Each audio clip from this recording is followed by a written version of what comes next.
Hello, bachcho. Let's read the question. Question says column 1 gives certain situations involving two thin conducting shells connected by a conducting wire via a key K. In all situations, one sphere has net charge plus Q and the other sphere has no net charge. After the key K is pressed, column 2 gives some resulting effects. Match the figure in column 1 with statements in column 2. तो column 1 में हमें चार situation दे रखी है और column 2 में statements हैं P charge flows through the connecting wire, Q potential energy of the system of the sphere decreases, R no heat is produced and S the sphere 1 has no charge after equilibrium is reached. तो चलिए एक एक करके analyse करते हैं। सबसे पहले हम देखेंगे A को।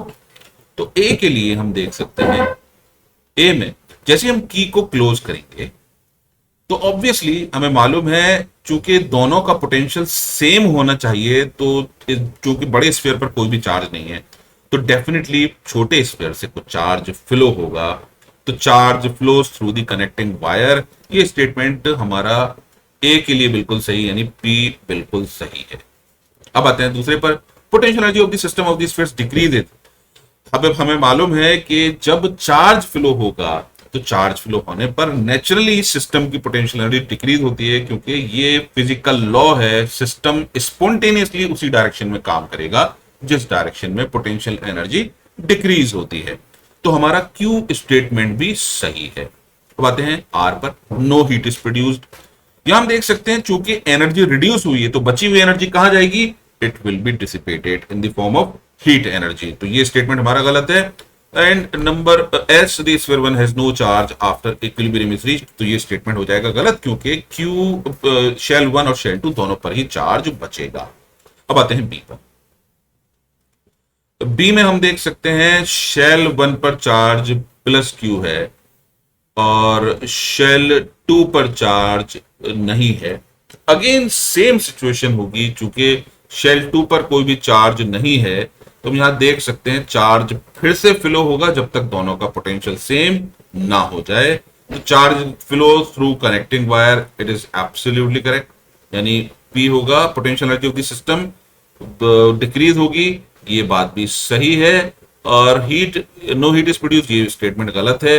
The sphere 1 has no charge after equilibrium is reached, ये स्टेटमेंट भी गलत है। अब आते हैं हम सी पर। सी पर आप देख सकते हैं शेल 1 पर चार्ज है, लेकिन जैसे ही हम की को क्लोज करेंगे तो हमें मालूम है सारा का सारा चार्ज आ जाएगा बाहर, यानी शेल नंबर 2 पर। तो ऑब्वियसली चार्ज फ्लो होगा, यानी पी सही है। और potential energy of the system of the sphere decreases, definitely it will decrease, क्योंकि हमने बताया था कि स्पॉन्टेनियसली प्रोसेस उसी डायरेक्शन में चलेगा जिस डायरेक्शन में एनर्जी सिस्टम की डिक्रीज होगी। नो हीट इज प्रोड्यूस, तो definitely heat will be produce. तो आर गलत है। Sphere 1 has no charge after equilibrium is reached, sphere 1 से सारा का सारा चार्ज पहुंच जाएगा बाहर, तो हमारा स्टेटमेंट एस भी सही है। अब आते हैं हम डी पर। डी पर हम देख सकते हैं चूंकि शेल 1 पर कोई चार्ज नहीं है और शेल 2 पर सारा चार्ज है, तो ऑब्वियसली चार्ज फ्लो नहीं होगा, क्योंकि अंदर वाले स्फीयर पर चार्ज अगर फ्लो होगा तो एनर्जी इंक्रीज हो जाएगी। तो यहां पर चार्ज सारा का सारा बाहर ही रहेगा, अंदर की तरफ फ्लो नहीं होगा। तो P हमारा गलत हो जाएगा। Potential energy of the system of the spheres decreases, क्योंकि चार्ज फ्लो ही नहीं होगा तो पोटेंशियल एनर्जी में कोई चेंज नहीं आएगा। R, no heat is produced, बिल्कुल सही बात है, हीट कोई भी प्रोड्यूस नहीं होगी क्योंकि चार्ज फ्लो ही नहीं हुआ। S, the sphere 1 has no charge after equilibrium is reached, ये बात बिल्कुल सही है, शेल 1 पर कोई भी चार्ज नहीं होगा, तो S भी सही है। तो हमारे ये रहे options. I hope you understood the solution. Thank you.